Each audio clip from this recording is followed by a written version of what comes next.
Tips and ടോപ്പിക്സിലേക്ക് ഏവർക്കും സ്വാഗതം. ഇനി തയ്യാറെടുക്കാൻ പോകുന്ന 10ാം തല പ്രാഥമിക പരീക്ഷയ്ക്ക് എല്ലാ ഉദ്യോഗാർത്ഥികൾക്കും, അതായത് പെട്ടെന്ന് പഠിക്കാവുന്നതും ഏറ്റവും കൂടുതൽ ചോദ്യങ്ങൾ ചോദിച്ചതുമായ ഒരു റാങ്ക് ഫയലിൽ നിന്നുള്ള ക്വസ്റ്റ്യൻസും ആൻഡ് ആൻസേഴ്സുമാണ് ഇന്നത്തെ വീഡിയോയിൽ ഉൾക്കൊള്ളിക്കാൻ പോകുന്നത്.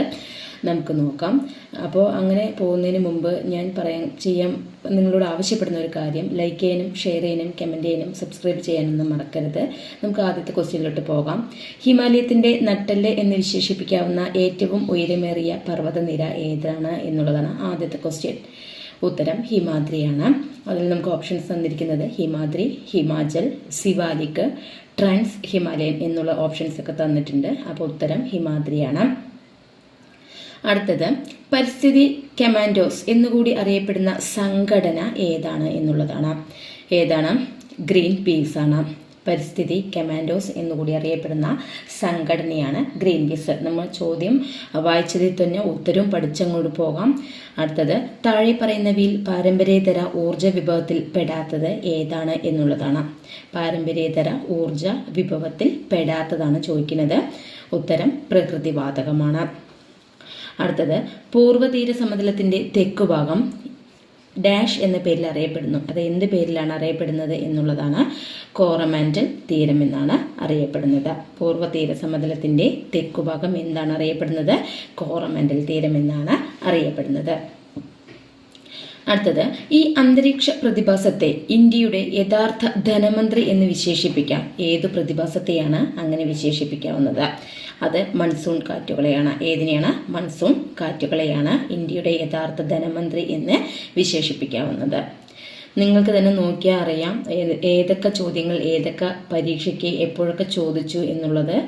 അപ്പോൾ നമുക്ക് അടുത്തതിലോട്ട് പോകാം. ഇന്ത്യയിൽ ധാതു വിഭവങ്ങൾ അധികവും കേന്ദ്രീകരിച്ചിരിക്കുന്നത് ഏത് ഭൂപ്രകൃതി വിഭാഗത്തിലാണ് എന്നുള്ളതാണ്. ഉത്തരം ഏതാണ്? ഉപദ്വീപീയ പീഠഭൂമിയിലാണ് ഏറ്റവും കൂടുതൽ ധാതു വിഭവങ്ങൾ, ഭൂപ്രകൃതി വിഭവങ്ങൾ കേന്ദ്രീകരിച്ചിരിക്കുന്നത്. അടുത്തത്, മഞ്ഞു തിന്നുന്നവൻ എന്നറിയപ്പെടുന്ന കാറ്റ് ഏതാണ്? അത് ചിനൂക്കാണ്. മഞ്ഞു തിന്നുന്നവൻ എന്നറിയപ്പെടുന്ന കാറ്റ് ഏതാണ്? അത് ചിനൂക്കാണ്.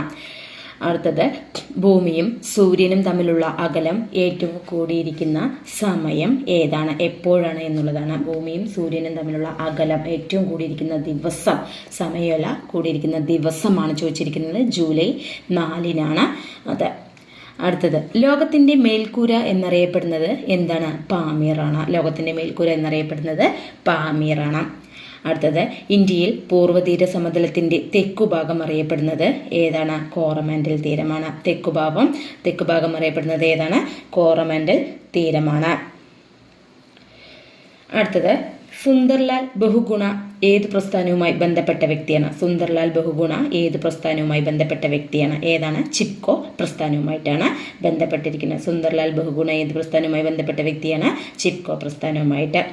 അടുത്തത്, ഇന്ത്യക്ക് ഏറ്റവും കൂടുതൽ കര അതിർത്തിയുള്ളത് ഏത് രാജ്യവുമായിട്ടാണ്? അത് ഉത്തരം ബംഗ്ലാദേശാണ്.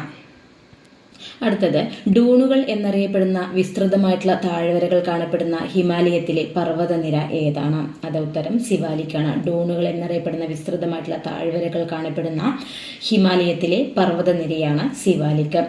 അടുത്തത്, ഭൂമിശാസ്ത്രപരമായിട്ട് ഇന്ത്യയിലെ ഏറ്റവും പഴക്കം ചെന്ന ഭൂപ്രദേശം ഏതാണ്? ഡക്കാൻ പീഠഭൂമിയാണ്. ഭൂമിശാസ്ത്രപരമായിട്ട് ഇന്ത്യയിലെ ഏറ്റവും പഴക്കം ചെന്ന ഭൂപ്രദേശമാണ് ഡക്കാൻ പീഠഭൂമി. അടുത്തത്, ഇന്ത്യ സ്ഥിതി ചെയ്യുന്ന അക്ഷാംശ സ്ഥാനം ഏതാണ്? 8 ഡിഗ്രി 4 to 37 ഡിഗ്രി 6 ഇന്ത്യ സ്ഥിതി ചെയ്യുന്ന അക്ഷാംശ സ്ഥാനം. അടുത്തത്, പശ്ചിമ ബംഗാളിൽ വേനൽക്കാലത്തുണ്ടാകുന്ന മഴ ഏത് പേരിൽ അറിയപ്പെടുന്നു? അത് കാൽബൈശാഖി എന്ന പേരിലാണ്. പശ്ചിമ ബംഗാളിൽ വേനൽക്കാലത്തുണ്ടാകുന്ന മഴ ഏത് പേരിലാണ് അറിയപ്പെടുന്നത്? കാൽബൈശാഖി എന്ന പേരിലാണ് അറിയപ്പെടുന്നത്. അടുത്തത്, നർമ്മദ ബച്ചാവോ ആന്തോളൻ സമരത്തിന് നേതൃത്വം നൽകിയത് ആരാണ്? അത് മേധ പട്കർ ആണ്. നർമ്മദ ബച്ചാവോ ആന്തോളൻ സമരത്തിന് നേതൃത്വം നൽകിയത് ആരാണ്? മേധ പട്കർ ആണ്. അടുത്തത്, ഇന്ത്യയുടെ പടിഞ്ഞാറൻ തീരസമതലത്തിൽ ഉൾപ്പെടാത്തത് ഏതാണ്? പടിഞ്ഞാറൻ തീരസമതലത്തിൽ ഉൾപ്പെടാത്തതാണ് കോറമാൻഡൽ തീരം. അടുത്തത്, സുഖവാസ കേന്ദ്രമായ മൗണ്ട് അബു പട്ടണം സ്ഥിതി ചെയ്യുന്നത് ഏത് പർവ്വതനിരയിലാണ്? ഏതിലാണ്?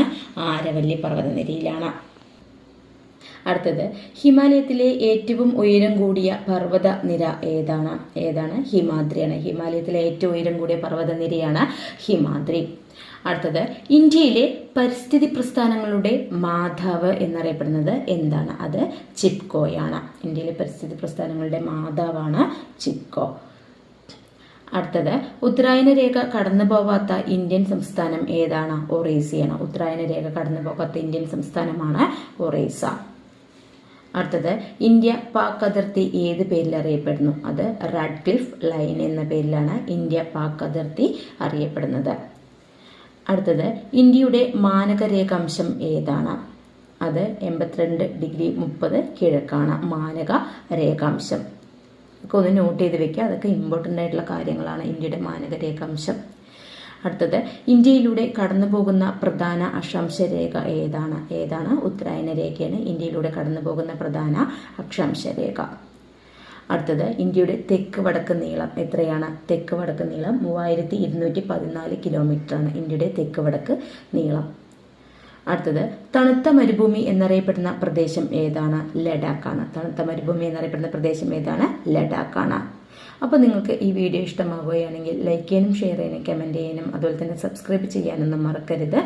തൊട്ടടുത്ത് കിടന്ന ബെല്ലൈക്കൺ ബട്ടൺ കൂടി നിങ്ങൾ പ്രസ് ചെയ്യുക. എങ്കിൽ മാത്രമാണ് ഞാനിടുന്ന ഓരോ വീഡിയോകളും നിങ്ങൾക്ക് നോട്ടിഫിക്കേഷനിലൂടെ ലഭ്യമാവുക. Thank you.